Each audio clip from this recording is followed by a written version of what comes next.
Hey guys. Welcome to this impromptu tutorial for editing the mini event cutscenes in Sonic Adventure 2. For those unaware of what a mini event cutscene is, they're basically the short cinematics that play before certain stages in story mode, like the Sonic vs Shadow encounter.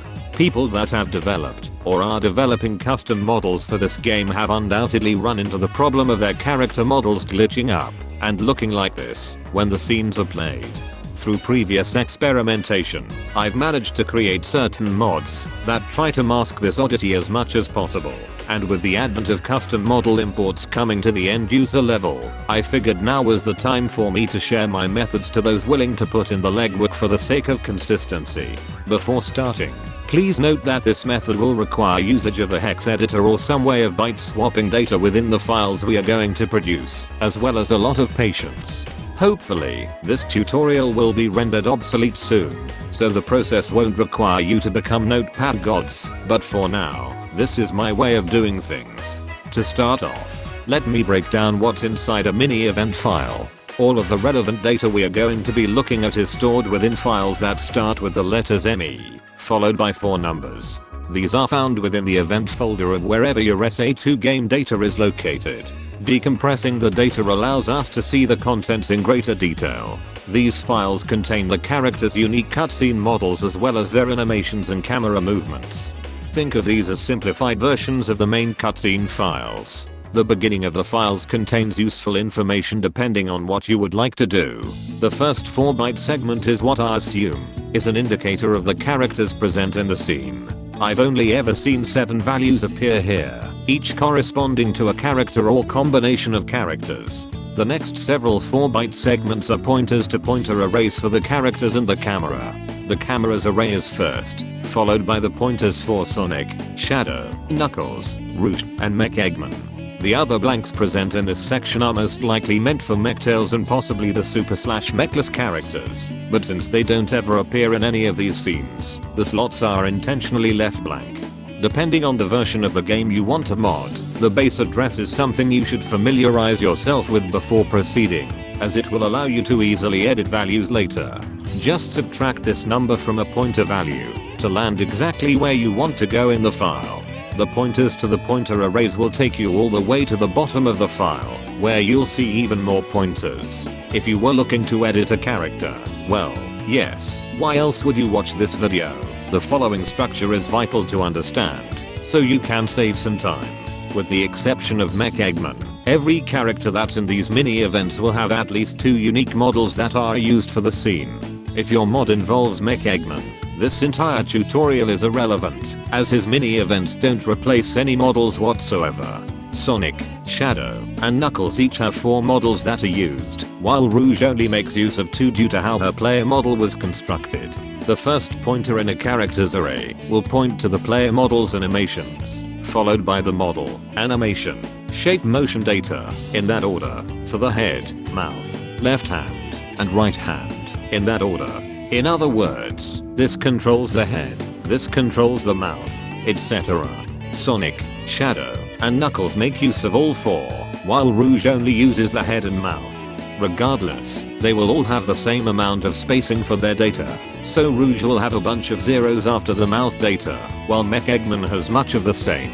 The way these cutscenes work is that, while they're running, specific nodes for the characters will be detected, and any meshes attached to said nodes will be removed, and automatically replaced with their cutscene counterparts. For the modelers out there, this means you should be extra careful with regards to how you construct your models. Anything placed upon nodes 42, 47, 49, and 61 will not appear during the cutscene, so try not to connect much to the hands, head, or mouth. When editing the cutscene models, it's best to set them all to have a position and rotation value of 000. For convenience, I've included all of the possible models with their values set to these numbers. The mini event models are consistent throughout the entire game, so this process only needs to be done once. All you have to do in terms of modeling is align your desired mesh to the default mesh, set the new position to be the default, and export. Due to the way the cutscene models work, shape motions will not cooperate with custom models, as that data expects the model to be shaped in a specific way for it to be manipulated properly. Blender users bypass this issue automatically, as any models that are generated from it disable morph functionality by default. Opening the model in SA Model will allow you to disable the morphs yourself via the context menu. This unfortunately means that new models won't be able to articulate properly and will have their default appearance at all times, but it's necessary to avoid the mesh becoming a jumbled mess. The difficult part is inserting this new mesh into the mini event file. This is the part that I'm hoping will become obsolete in the near future. First, open your new model file with a hex editor. Remove the first 16 bytes and everything past the label indicator near the bottom of the file. What we are doing is trimming the file's contents down to just the raw model data. Then, you're going to need to byte swap all of the information in a specific way. Some programs allow you to do this manually, and I highly recommend seeking those out. Byte swap the entire file double word ABCD becomes DCBA, but then also undo this for the material array. This is usually the second half of the data that alternates between a set of zeros and other values, all the way down until the stopping point of FF. That section needs to be byte swapped word ABCD becomes BABC. You'll then want to copy everything and paste it into the uncompressed event file, preferably at the end. Remember where the data begins, as this is going to be needed for pointer assignments. Add this number to the base address and insert the result after FF0000 near the end of the data. Do the same thing for the start of the material array, putting the resulting value next to the pointer you just added. The location of the first pointer is going to be used as well, so add the base address value to it and place the result after the object indicator, usually a low number followed by 3 sets of zeros. Remember where the object indicator is located, as it's going to be used for the pointer array we found earlier. Add the base address to its location and replace the corresponding pointer with it in the pointer array. Repeat this process for the other models you'd like to insert. Once you're finished, compress the mini event file once more and insert it into the game. At the moment, mixing and matching different mods will cause issues if you do these sorts of replacements, as the data can't be replaced on the fly when multiple characters are present in the scene. For example, combining the mods Terios conversion and Blazy mix will result in either Blaze or Terios appearing properly during the Sonic vs Shadow scenes, not both at once.